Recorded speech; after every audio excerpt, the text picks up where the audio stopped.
सच में तुम प्रेग्नेंट हो। तुम माँ और मैं पापा बनने वाला हूँ। ओ अनु, आज मैं बहुत खुश हूँ, वेद ने अनु को अपनी बाहों में भरते हुए कहा। वेद और अनु को डॉक्टर ने अपने केबिन में बुलाकर कहा, मिस्टर वेद, आपकी पत्नी पहली बार माँ बनने वाली है। पहली प्रेगनेंसी में अक्सर ही कन्फ्यूज़न रहती है। उसके शरीर में कई तरह के बदलाव शुरू हो जाते हैं, इसलिए इन बदलावों के आने पर सावधानी और विशेष ध्यान की ज़रूरत होती है।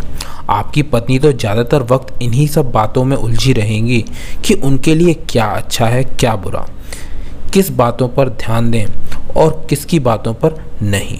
पर आप उनके खान पान का विशेष ध्यान रखेंगे। वह स्वस्थ और खुश रहें, तभी स्वस्थ बच्चे को जन्म दे पाएंगे। कुछ बातें ऐसी हैं जिनका विशेष ख्याल रखना है, जैसे इन्हें कसे हुए कपड़े नहीं पहनने हैं, सीढ़ियों पर उतर चढ़ ज़्यादा ना करें, ज़्यादा देर तक खड़े होकर कोई भी काम ना करने दें। यह काफ़ी कमज़ोर हैं, इन सब बातों का ख्याल रखें। वेद ने डॉक्टर को कहा, मैं आपकी हर बात का ध्यान रखूंगा और अनु का विशेष ख्याल भी रखूंगा। वेद अनु को लेकर घर आया और खुशी खुशी माँ को बताया कि वह दादी बनने वाली है।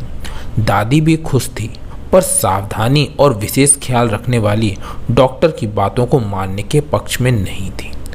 डॉक्टर की बातों को ध्यान में रखकर वेद अनु के लिए साड़ी की जगह पहनने के लिए ढीली कुर्ती पैजामा ले आया, ताकि अनु खुद को सहज महसूस कर सके। पर सास ने तो अपना ही राग अलापने लगी।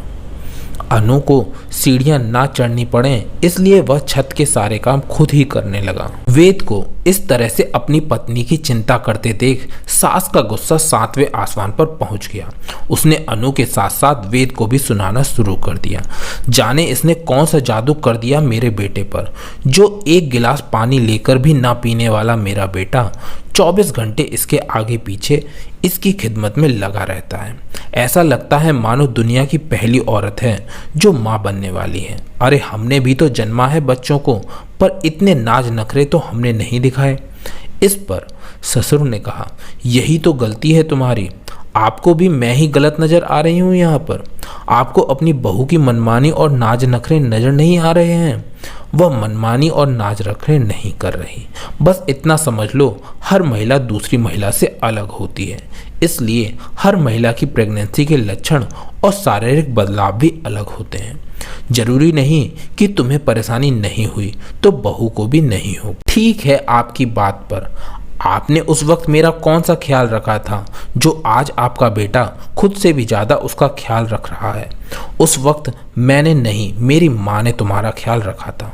तुम्हारे अंदर आए बदलावों को समझ समय समय पर तुम्हें सलाह देती रही, पर तुम तो उसका ख्याल रखती नहीं। तो वेद को तो उसका ख्याल रखना ही पड़ेगा ना। सास को अपने कहे और किए पर खुद ही पछतावा हो रहा था कि जब पति और बेटा इन चीज़ों को देख और समझ सकता है तो वह क्यों नहीं देख और समझ पाई। सास ने कहा, अब से आप दोनों को बहू की फिक्र करने की कोई ज़रूरत नहीं। मैं अपनी बहू का अच्छी तरह से ख्याल रखूंगी। अगर मैंने असावधानी बरती तो इसका सीधा असर आने वाले बच्चे पर पड़ा। वेद और अनु दोनों ही खुश थे कि सासू माँ अब अपनी प्रेगनेंसी की तुलना अनु की प्रेगनेंसी से नहीं करेगी। दोस्तों, आपको ये कहानी कैसी लगी कमेंट सेक्शन में ज़रूर बताइए। अगर कहानी अच्छी लगी हो तो वीडियो को लाइक और शेयर कीजिए, और ऐसी ही कहानियाँ और पाने के लिए चैनल को सब्सक्राइब कीजिए और बेल आइकन को दबा के ऑल पर सेट करना मत भूलिएगा। तो फिर मिलते हैं नेक्स्ट वीडियो में। Till then take care and keep smiling.